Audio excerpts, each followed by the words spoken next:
In this video, I want to step a little bit away from the outline and add a video on this other folder that I have called ongoing research, where I go into the most recent pieces of research that I encounter amongst my own research.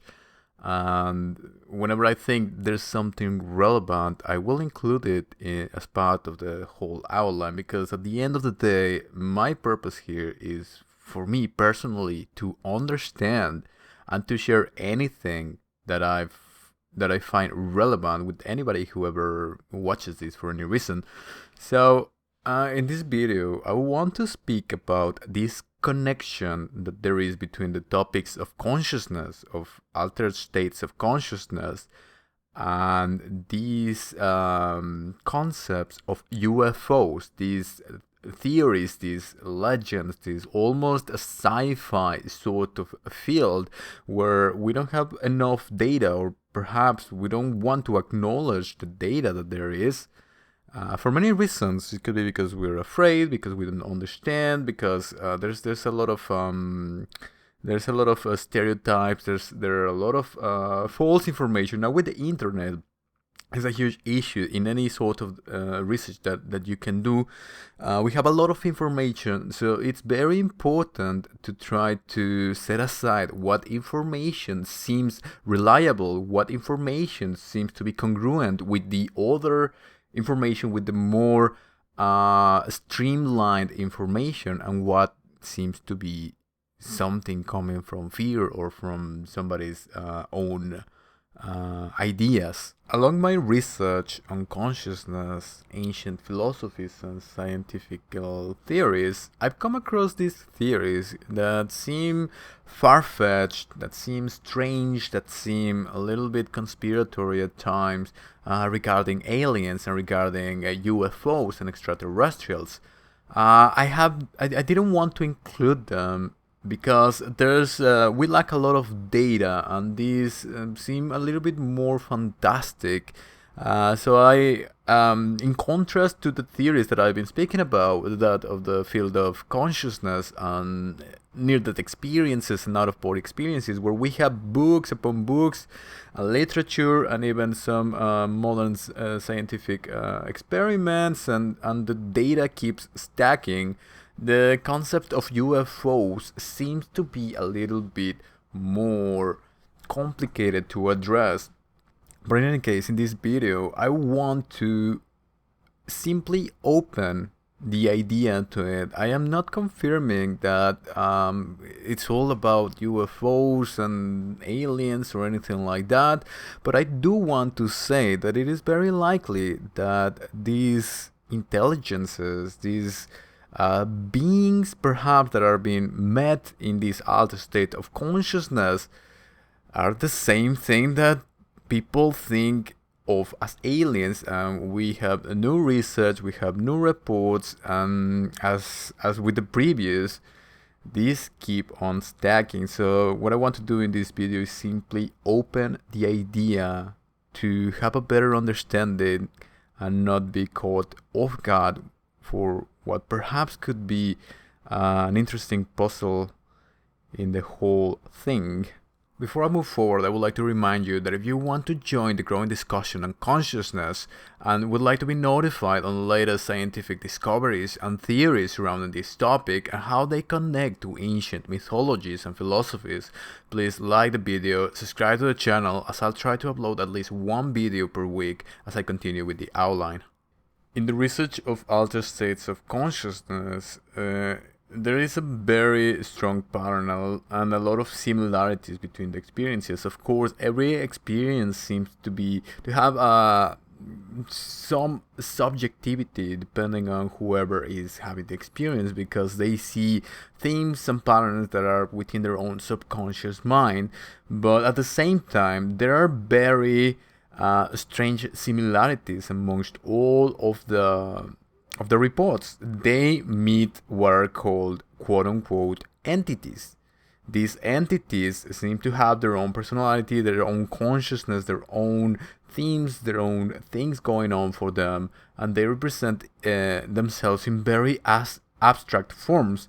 But in some of the reports, these entities or these beings are reported in very similar fashion.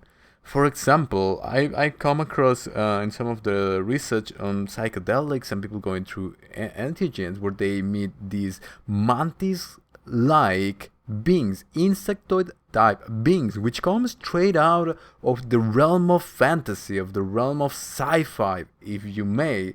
But these are real reports from psychedelics, and I've had the same reports from out-of-body experiences, and lately from near-death experiences as well.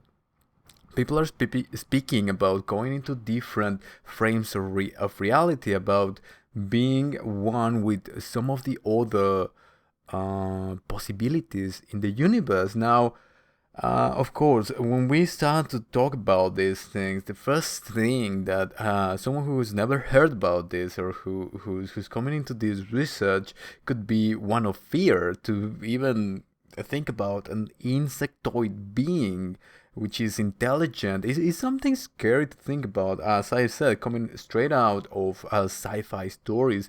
But in reality, in the reports that we have, these beings, which can be a bit strange in nature, are more often than not positive beings who are helping the experiencers of the report, of the hallucination, of the experience. You may call it however you want. They actually help the subjects. They either heal them or they show knowledge with them. They oftentimes they are represented in a very positive light. Now, as I've said, there's no way to prove whether or not these quote-unquote beings are real or not. This happens usually during this altered state of consciousness, during deep trance, where people just see these things. So the most rational thing to do would be to put them as some sort of hallucination of the mind, some sort of specific imagery that the subconscious mind utilizes to show perhaps its own psyche, its own themes. But at the same time, as the reports of this keep growing in number and as people start sharing their experiences, there are other types of beings which are often spoke about. Of course, as I've said, we do not have real hard data on this. We only have anecdotal experiences. But the reason why I decided to include these theories, these ideas, is that I came across an interview, a podcast made by Jeffrey Mishlove, who's got quite a popular YouTube channel where he deals with all these topics of altered state of consciousness and extrasensory perception and so on. Now, in this interview to a man named Hernandez, Mr. Hernandez goes on to tell about his story, to tell about his experience. And by the way, I'm going to link this interview somewhere on the screen right now or down below this video somewhere. In his story, there are themes that are very fantastic, that are quite interesting to look at. But the reason why I include them is because I found these very themes in other stories. Now he speaks about people dematerializing in front of his face. He speaks about healing. He speaks about lapses of time and space, where time was distorted somehow. He speaks about these what we used to think as paranormal phenomena, which could be, as I've been saying, things that could happen in the current reality frame.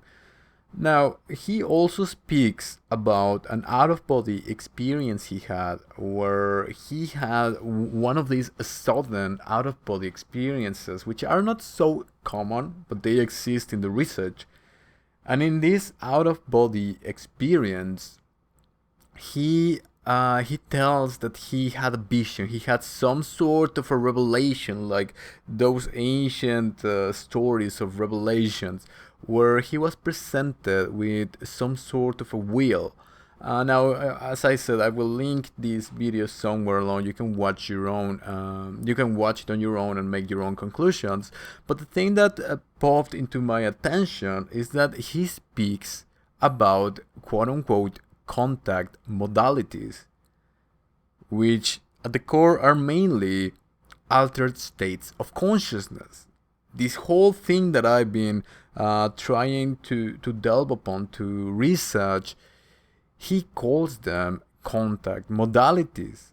His main premise is that all of these altered state of consciousness experiences, coming from psychedelics, coming from near-death experiences, coming from out-of-body experiences, and coming from this contact with UFOs, or unidentified aerial phenomena, as he calls them, are part of the same thing. Very much like what I've been saying, if we're looking at the same thing through different stories, through ancient philosophies, through modern research, it all seems to have very definite patterns and very clear similarities.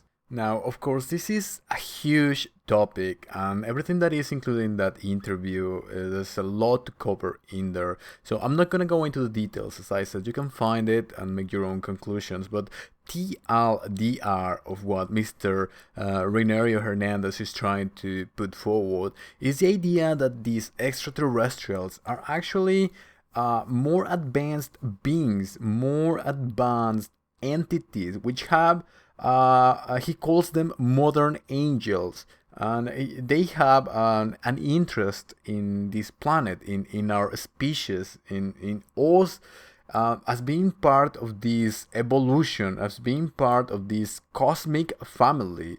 Oftentimes in some of the older reports that I read, these encounters, this contact that they make with people, these people feel that they are part of them somehow. They feel connected with them. And if we go again into the whole idea of psychedelics, people feel connected to a larger consciousness, to a larger sort of family, to higher self, the idea of the higher self. So all of this seems to be related. So what Reinario Hernandez is doing, he and the team with very notable names are starting an official research, and they have done some research already in the form of surveys where they have asked people about their experiences, and they are starting to collect data which can be analyzed, which can start to bring forward. As I've been saying, when anecdotal data starts stacking,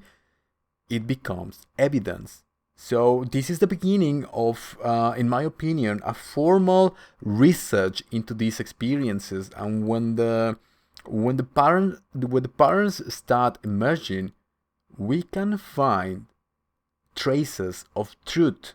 This is what I am doing with my own outline. I am doing the ancient philosophies, the modern theories, the research on altered states of consciousness. Now, what they are doing is focusing specifically into these contact modalities, as he calls them. Now, of course, as I've been saying, I just wanted to introduce this idea because it's being prominent and it's evolving. As I said, this topic is quite complex, so I just wanted to introduce it. I'm just gonna post some of the images that Mr. Reinario Hernandez is trying to use to push forward this initiative to formalize the research on these experiences. So he's working with a team of people that have already published a book called Beyond UFOs, The Science of Consciousness and Contact with Non-Human Intelligence,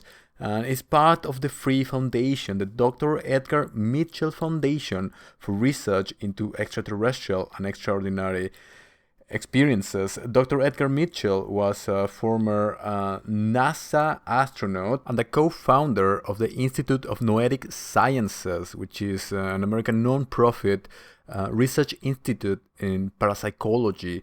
Some of the researchers associated with this institute are Dean Radin and Rupert Sheldrake, whose theories I will actually use in the third part of the outline. Rupert Sheldrake with his theory on morphic resonance, and Dean Radin with some of his experiments on extrasensory perception and quantum physics. They are quite interesting. I've been sharing some of the work they've been doing in the group, in my Facebook page, in some of the social media that I have, and I will use them in the third part of the outline. Being this one of the reasons why I also I'm including this idea. I'm starting to speak about this idea. I'm not gonna include them in the outline at the moment, but I am introducing the idea into the whole research. Also, there's this book which is coming called A Greater Reality, the new paradigm of non-local consciousness, the paranormal, and the contact modalities. Again, these contact modalities are the whole phenomena of altered states of consciousness, all put under the umbrella of the larger research on consciousness. Most certainly, an interesting piece of the puzzle that is the research on consciousness, divinity, theology, and perhaps even the very fabric of reality.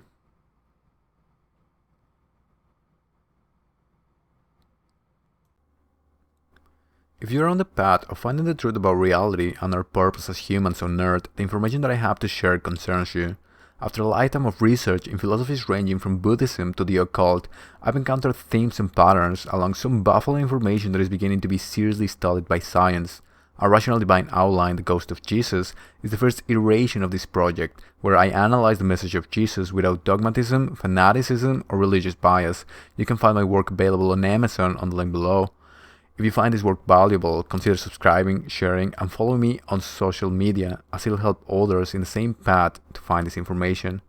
Thank you for watching, and I'll see you next time.